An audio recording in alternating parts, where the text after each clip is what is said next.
Hello students, আমি Nitish sir জ্ঞানজ্যোতি coaching সেন্টারের পক্ষ থেকে তোমাদের প্রত্যেককে জানাই আরো একবার স্বাগত। তো স্টুডেন্টস, আজকে আমি তোমাদের সঙ্গে আলোচনা করব এনইপি 4 ইয়ার আন্ডার গ্র্যাজুয়েট প্রোগ্রামের অধীনস্থ যে সমস্ত ছাত্রছাত্রীরা 5th সেমিস্টারে নর্থ বেঙ্গল ইউনিভার্সিটি আন্ডারে সোশিওলজি মেজর নিয়ে পড়াশোনা করছো। আজকে আমি তোমাদের জন্য মেজর পেপার 9 সোশিওলজি থেকে আজকে সাজেশনস নিয়ে আলোচনা করব।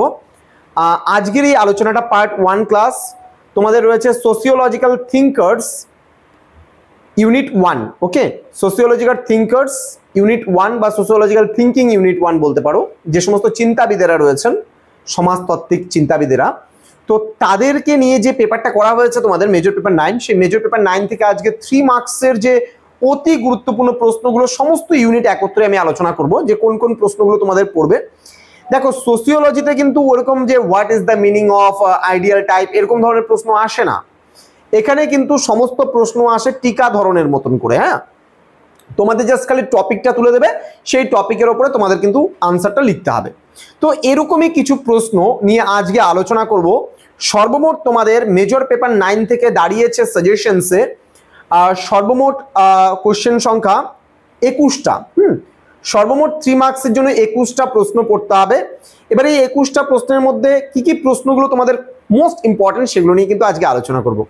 যারা এখনো পর্যন্ত আমাদের চ্যানেলটিকে সাবস্ক্রাইব করোনি তারা অবশ্যই চ্যানেলটিকে সাবস্ক্রাইব করে পাশে থাকা বেল আইকন অল প্রেস করে দাও, তাহলে নেক্সট টাইম থেকে কোনো ভিডিও আপলোড করলে তার নোটিফিকেশনটা তুমি সবার আগে পেতে পারবে। এছাড়া তোমরা যারা ভাবছো যে অনলাইনে আমাদের কাছে ক্লাস করবে, নোটস নেবে, সাজেশনস নেবে, তারা অবশ্যই যোগাযোগ করবে আমাদের এই অফিসিয়াল নাম্বার 6295916282 এবং 7076398606 নাম্বারে। চলো শুরু করি আজকের ক্লাসটি। তোমাদের প্রথম প্রশ্ন রয়েছে আইডিয়াল টাইপ মানে আদর্শ ধারণ, মানে ধরন, আদর্শ ধরন বলতে কি বোঝো, এগুলো টিকা করে। দেন ইগোইস্টিক সুইসাইড, যেটাকে বলে ইগোইস্টিক। ইগোইস্টিক মানে কি? অহংকারী, যার মধ্যে অহংকার বোধ আছে তাকে আমরা ইগোইস্টিক বলি। ইগোইস্টিক সুইসাইড মানে অহংকারী আত্মহত্যা। অহংকারী আত্মহত্যার উপরে টিকা লিখতে হবে। দেন মেকানিক্যাল সলিডারিটি মানে যেটাকে বলা হয় যান্ত্রিক সংহতি। তোমরা একটু লিখে রাখো, তোমাদের সুবিধা হবে। নেক্সট আছে সোশ্যাল ফ্যাক্ট।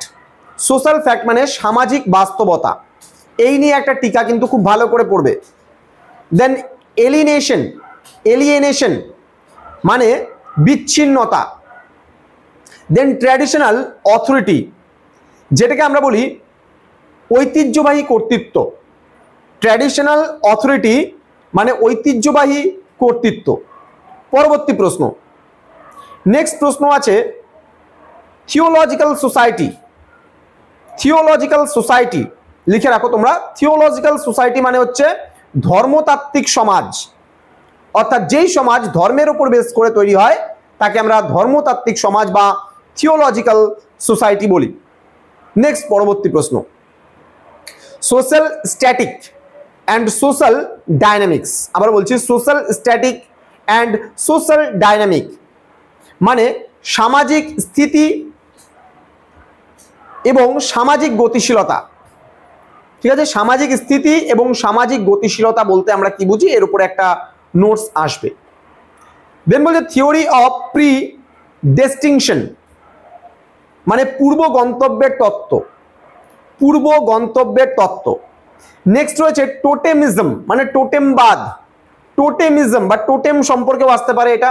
টোটেমিজম বা টোটেমবাদ বলতে আমরা কি বুঝি, খুব গুরুত্বপূর্ণ একটি প্রশ্ন।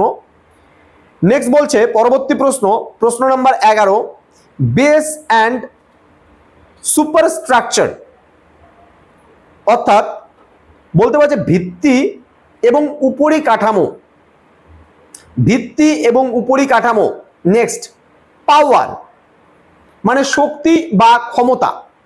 পাওয়ার বলতে বোঝায় শক্তি বা ক্ষমতা। নেক্সট ওয়েবার্স কনসেপ্ট অফ অথরিটি মানে ম্যাক্স ওয়েবারের যে কর্তৃত্বের ধারণা রয়েছে সেই কর্তৃত্বের ধারণা বা কনসেপ্ট অফ অথরিটি। ওকে, পরবর্তী প্রশ্ন প্রোলেতারিয়েত। প্রোলেতারিয়েত মানে সর্বহারা শ্রেণী আমরা যাকে বলি, ইংলিশে বলে প্রোলেতারিয়েত।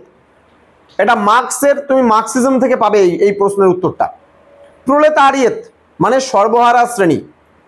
পরবর্তী প্রশ্ন 15 নম্বর প্রশ্ন, made of production. Made of production মানে হচ্ছে বোঝাচ্ছে উৎপাদন পদ্ধতি বা উৎপাদন তৈরির পদ্ধতি, মানে কি করে উৎপাদন করতে হয় তার পদ্ধতি। নেক্সট নন লজিক্যাল অ্যাকশন, মানে অযৌক্তিক কর্ম। নন লজিক্যাল অ্যাকশন বলতে বোঝায় অযৌক্তিক কর্ম। নেক্সট রয়েছে সোশ্যাল কনফ্লিক্ট। সোশ্যাল কনফ্লিক্ট বলতে বোঝাচ্ছে এখানে সামাজিক দ্বন্দ্ব। সোশ্যাল কনফ্লিক্ট বলতে বোঝাচ্ছে সামাজিক দ্বন্দ্ব। নেক্সট রয়েছে এক্সপ্লয়টেশন। এক্সপ্লয়টেশন মানে বোঝাচ্ছে শোষণ, ঠিক আছে, এক্সপ্লয়টেশন মানে বোঝাচ্ছে শোষণ। Next division of labour. Division of labour মানে শ্রম বিভাজন নীতি, শ্রম বিভাজনটা পড়বে খুব ভালো করে। দেন রিভলিউশন। রেভলিউশন মানে হচ্ছে বিপ্লব। এবং লাস্ট প্রশ্ন ক্যাপিটালিজম মানে পুঁজিবাদ। তো এই কয়েকটা প্রশ্ন তোমাদের পড়লে তোমাদের 3 মার্কস পুরোপুরি 100% কমন তোমরা পাবেই পাবে। তো এর পরবর্তী যে ক্লাসটা আমাদের আসতে চলেছে সেটা মেজর পেপার 9 থেকে পার্ট 2 ভিডিও, যেখানে আমরা আলোচনা করব মোস্ট ইম্পর্টেন্ট তোমাদের সঙ্গে যে 6 মার্কসের প্রশ্নগুলো আসবে তোমাদের পরীক্ষার জন্য, সেই 6 মার্কসের প্রশ্নগুলোকে নিয়ে। তোমাদের এই বছর 5th সেমিস্টারে মেজরে রয়েছে 4টা পেপার এবং মাইনরে রয়েছে 1টা পেপার। এগুলোর উপরে বাংলা ভার্সনের বই খুব একটা বেশি নেই এবং তোমাদের সমস্ত ইংলিশ ভার্সনের বই থেকে ট্রান্সলেট করে নিয়ে এই সমস্ত নোটসগুলো তৈরি করতে হচ্ছে। সুতরাং তোমরা যারা পুরো প্যাকেজিং নোটসগুলো পেতে যাচ্ছ আমাদের কাছ থেকে এবং ডাউট ক্লিয়ারিং সেশন রেকর্ডেড ক্লাসগুলো আমাদের কাছ থেকে পেতে যাচ্ছ, তারা সময় নষ্ট না করে আজই যোগাযোগ করো আমাদের অফিসিয়াল নাম্বার 6295916282 নাম্বারে এবং 7076398606 নাম্বারে। ভিডিওটি ভালো লাগলে তোমাদের বন্ধুদের সঙ্গে অবশ্যই ভিডিওটি শেয়ার করে দিও, তাদেরও কিন্তু এই সাজেশনের ভিডিওটি কাজে আসবে। দেখা হচ্ছে খুব তাড়াতাড়ি আরো একটা নতুন ভিডিও নিয়ে। তোমরা প্রত্যেকেই ভালো থেকো, সুস্থ থেকো। Thank you so much. Thanks for watching after all. Thank you.